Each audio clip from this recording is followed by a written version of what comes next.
All right. Now, we're going to show you a fighting scenario of every single one of the policies so far. Who has turned their AUP and wants to fight me?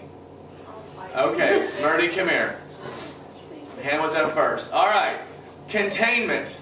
Actually, I might have a boy because I'm going to be pushing you and that might get awkward. Why don't you sit down? All right. James, I'm happy to push you.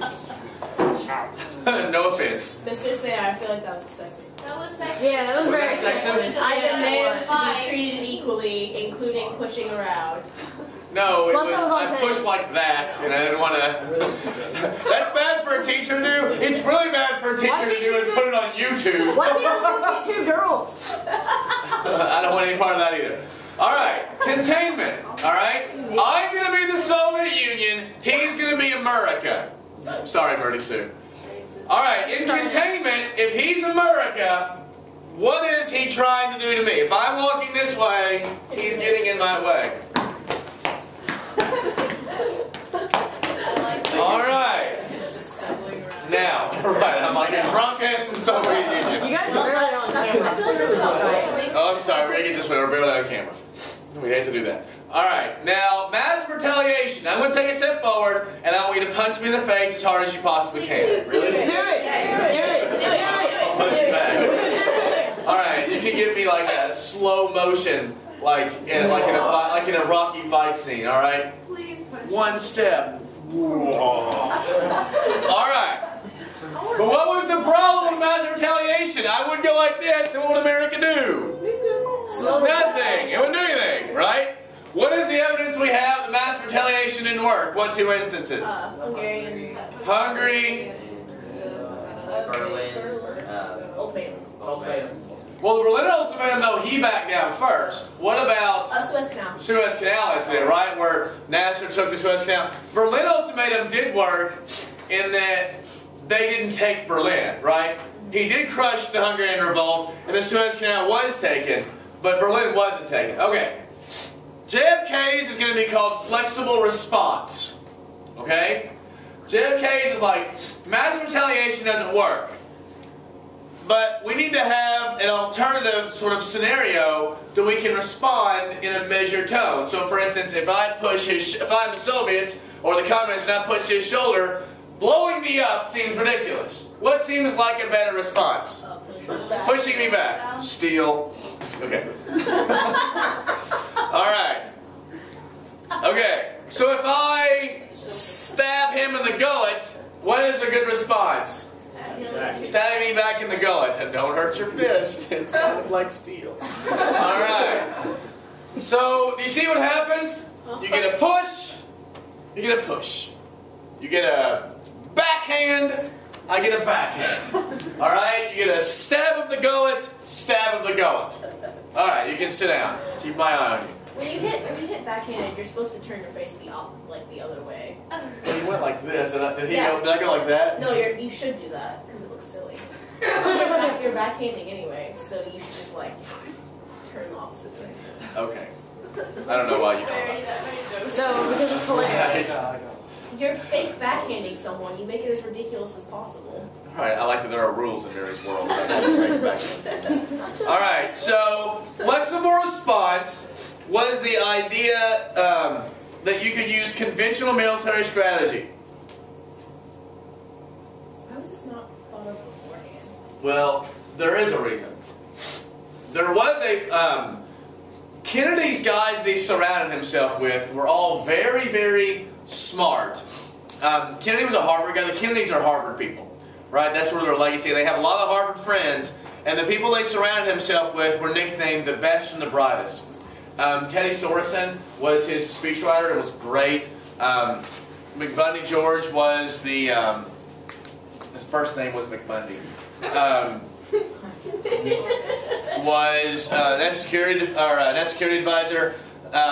Robert McNamara was Secretary of Defense. Robert McNamara was 31 or 32 years old, and he had already been the CEO of GM or Ford. I mean, these are really, really highly motivated, smart people. And it sounds like flexible response is a pretty great deal, right? You got smart guys. These are all guys who are in the service. These are the guys you want leading our country. It's a youthful revolution. But here's the problem. If I push Jimmy's shoulder and he pushes me back, what's my next step? Push the gullet. And then what's his step? And then what's my next step? So do you see what flexible response can do is it can lead to escalation. This is what happens in Vietnam. Vietnam wasn't a war where all of a sudden one thing happened and we went all in.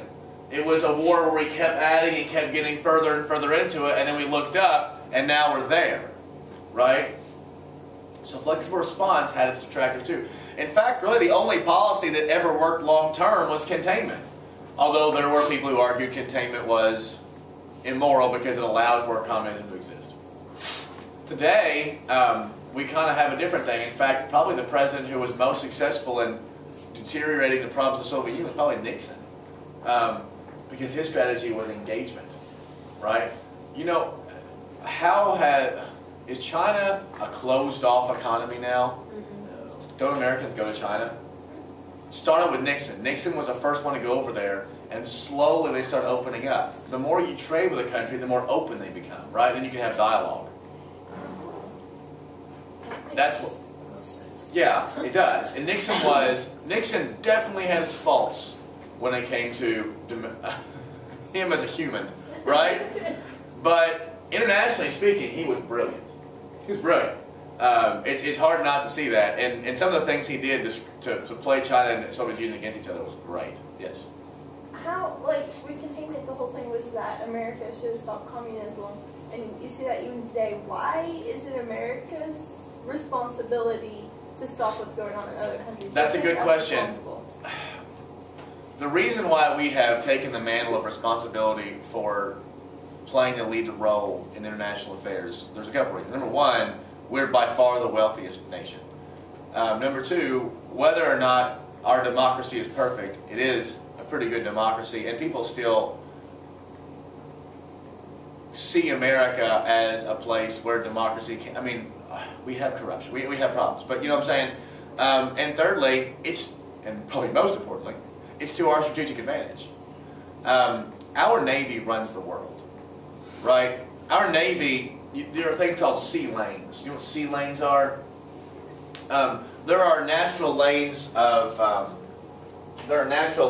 shipping that, like, I'm just saying, where's your map? You really have one of that? I don't have a sea lanes map, okay, unfortunately. Here is a world map. It's not really what I'm looking for in terms of a little more specificity of the map. But there are areas and there are giant ports where you have regular shipping leaving. For instance, the docks leaving here for oil, right? And they're going to Asian nations. You have places leaving the South Louisiana port, the LA port, the New York port, and they're going to other big ports around the world. And most of these giant ships, these cargo ships, these oil tankers, these those big flat bar, ships that have just so many containers on them, they tend to follow a certain pattern, right? A certain path. When we were in Savannah in November, you remember I was going for, Savannah has a really big port. It has a deep sea port. A lot of the problems with these big cities is their ports don't have, it's not deep enough. You're talking about ships that are bigger than the Titanic. You can't just show up in a pond, right? You have to have a deep sea port. And so there aren't that many of them. And because of that, these sea lanes become predictable, right? And people who want to stop trade could easily stop trade if they so desired. Our U.S. Navy has basically allowed the world to trade for free, right? We're not, people don't have to pay for protection. It's us. Which is also one reason why when we put sanctions on people like Iran, it also works really well because we control the seas. Our Navy, like our Air Force is awesome. All of our stuff is great. But in nowhere do we have superiority better than in the Navy. It's not close. Like when I say it's not close, it's like Anthony Davis UK team compared to Anderson County girls freshman team. Not close. Right? It ain't close. I'm China is the next biggest naval power, and they have, I think we have like 15 or 18 aircraft carriers. China, I think, has 3. Right? It's not close. And that's why we do it, because it's to our benefit. We can influence how people want. And because of that, we have bases all over the world because of our expansionism in the past. And this allows us to sort of dictate things that are good for us. So while we do spend lots of money, it also helps us in regard, and it keeps some balance of power. That's why we do it. I'd like to say it was for total altruism, but it's not. Remember I said that no one does international politics to be a good guy. You do it for your national interest. And so we do this for our national interest. Some argue we spend too much time, we should focus more at home, and maybe that's the case. But you can also make the argument that when when was the last time America has been isolationist? What happened? Nazism. So, there you go. Okay, other questions? Those are good questions. Does that make sense? Was that boring? No. Sometimes I worry when you guys ask questions and I get off on tangents that you're like, oh my god. Or maybe you're just like always like. I'm like all the time. So my All the mom time. just says, shut up. Every time. Yeah, you and my wife should get together. All right. The Bay of Pigs. Oh, a funny story. Remember I told you how... It's about the history. Shut up. I mean, Miss Meredith. Good job, Hannah Meredith. You're an outstanding student.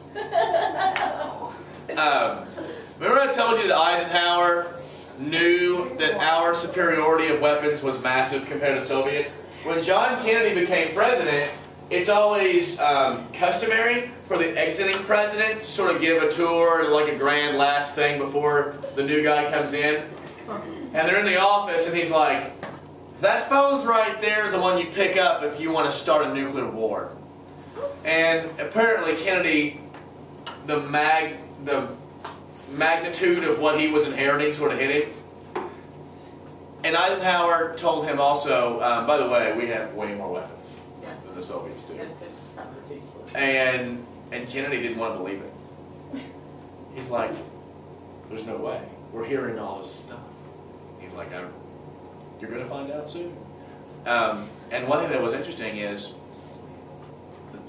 Kennedy, remember I said that the Eisenhower warned about the nuclear, or the military industrial complex? Kennedy was also problematic with that. Kennedy and the CIA were not BFFs. And that leads us into the Bay of Pigs. Again, I'm an awesome artist, so here's Cuba. Alright, here's Florida. Okay? That's funny, Hannah? It looks like a loaf of bread. You look like a loaf of bread. No, I don't. That's beautiful, Mr. Kennedy. Like a loaf of bread. I've never seen one. They have lots of loaves of bread in France. No, I'm saying that loaves of bread are beautiful, and you look beautiful, so I don't see the problem. What we know about Cuba was that in 1959, Castro became the leader of Cuba, and that was problematic for America. Now, he had not become BFFs with the Soviet Union yet, but he was moving in that direction. And America wanted to overthrow Castro, which I mentioned we tried to do a whole bunch of times. So what we tried to do, when Castro became a leader, when Castro became the dictator of Cuba, a whole bunch of Cubans left the island. In fact, in South Florida today, you have a massive Cuban population. And a lot of them are very, very conservative. For instance, Marco Rubio, who gave this, the response to Obama, his parents were people who left Cuba. They wanted their island back. So what our CIA did was our CIA trained refugees, trained some refugees in Florida to go back into Cuba and start a revolution to overthrow Castro. Remember, we had done this in Guatemala, we had done it in Iran. Our government was getting pretty good at overthrowing people. And what was going to happen was we were going to provide air support, right? They were going to land in an area called the Bay of Pigs. And they're going to land, and we're going to provide air support, and they would go into the island, they would take some land, and they would ferment revolution, toppling Castro. And the CIA promised Kennedy nobody would know it was us. It was not going to have any American fingerprints on this. Except for the whole air support. The Eisenhower was actually the one who okayed this, and Kennedy kind of inherited it. Although, to be fair, it was Kennedy's, it was his final go. So as the day gets close, Kennedy is getting more and more apprehensive